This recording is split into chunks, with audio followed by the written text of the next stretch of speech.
So guys, welcome back to my vlog. Ang topic for today is how to disable yung USB port sa Windows 10. So, ang papakita ko sa video is two-way. Sa device manager and also dun sa group policy. So, wait lang guys, pakita ko po sa inyo. So, hello guys. So, pakita ko lang sa video kung paano i-disable yung USB port. So, first, punta muna tayo dito sa this PC. Right click nyo. Pwede kayo dumiretso na ng manage as device manager. So, punta dyan sa manage, device manager. Then, punta kayo sa universal serial bus. Expand nyo lang to. Then, right click, disable device. Okay, so ipo-prompt kayo na pag disable, syempre hindi mo function. So yes nyo lang. Yan, so wala na, disable na yan. Close natin. So kung wala ko guys ng USB, try natin set up dito. So ito na yung USB. Try natin salpak dito.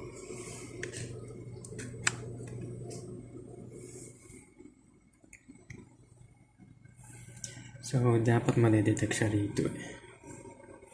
It's either dito sa may dito na side or dito madedetect na yung drive. Pero hindi siya lumabas. Ayan. SSD and you see which is nandiyan na OS. Ayan. So, kung nakita nyo, hindi siya detect. Second port. Dapat ma-detect pa rin, pero hindi lumabas. So, yun, yung step.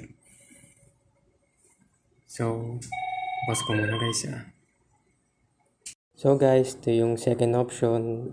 Pupunta tayo sa group policy, which is type natin sa run is gpedit.msc. Ito yun.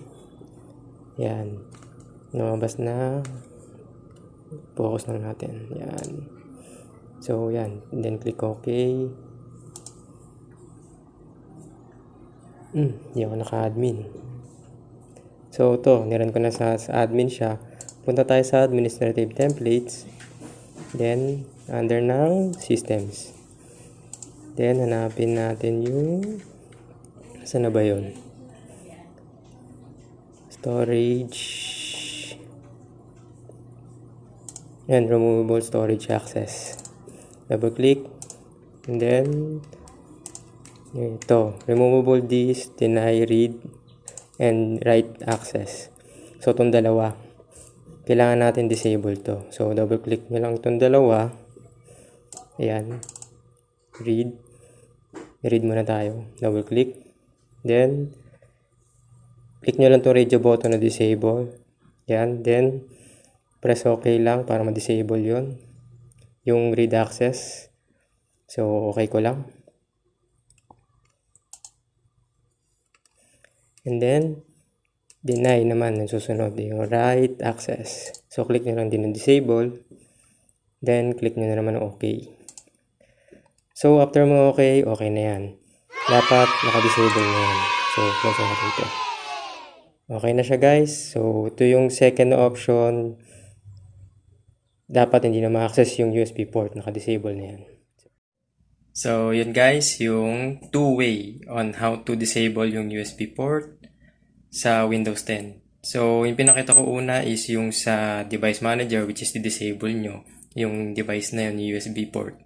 And then, yung second way is yung sa group policy, which is yung gpedit.msc.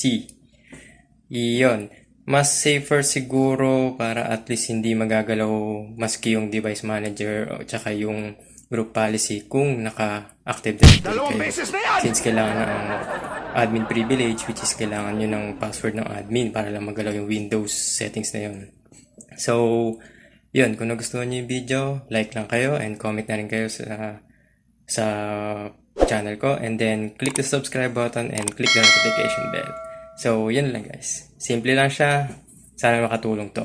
Thank you.